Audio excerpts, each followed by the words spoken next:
Hello again, it's Mark here from the Life Rooms, and this is another wellbeing video. Now today's video is called My Cruel Best Friend, and we're going to be looking at ways to be kinder to ourselves.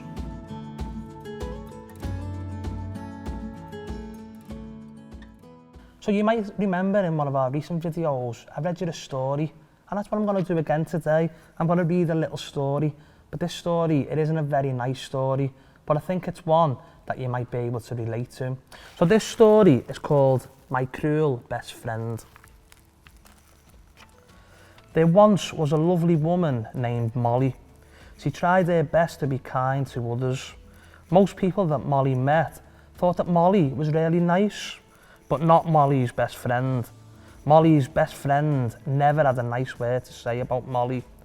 Every day she would tell Molly that she was ugly or overweight or just generally not good enough. The sad thing is, Molly would listen to her cruel best friend.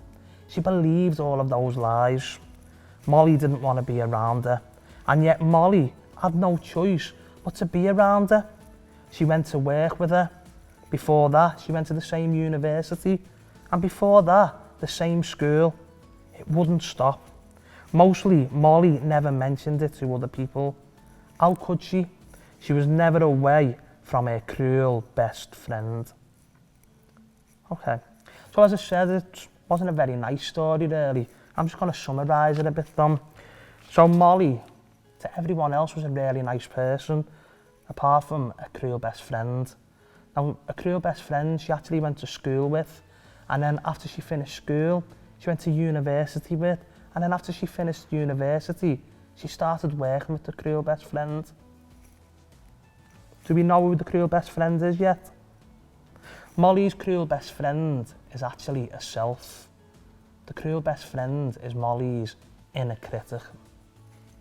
And I think this is why I said earlier on that we could probably all relate to this, because I find our worst critic is actually ourselves, and we're the ones who say the nastiest things to us. So let's tip that balance. One of Life Room's top tips for improving our self-esteem is being kinder to ourselves.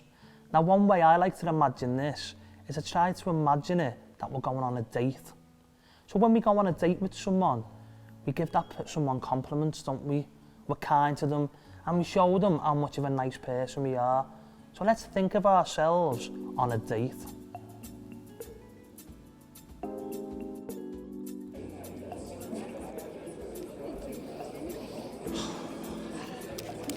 Got some flowers for you. Only the best for you. Oh, you smell lovely tonight. Tell you what, you scrub up well, don't you?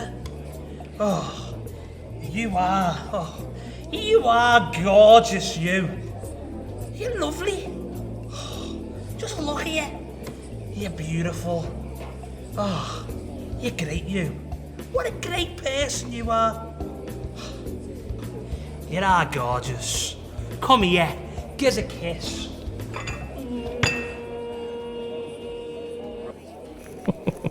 Okay, maybe I laid it on a bit thick a bit there, but you get the idea, don't you?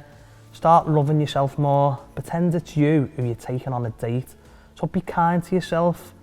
Say the right things and start doing the things that you enjoy doing.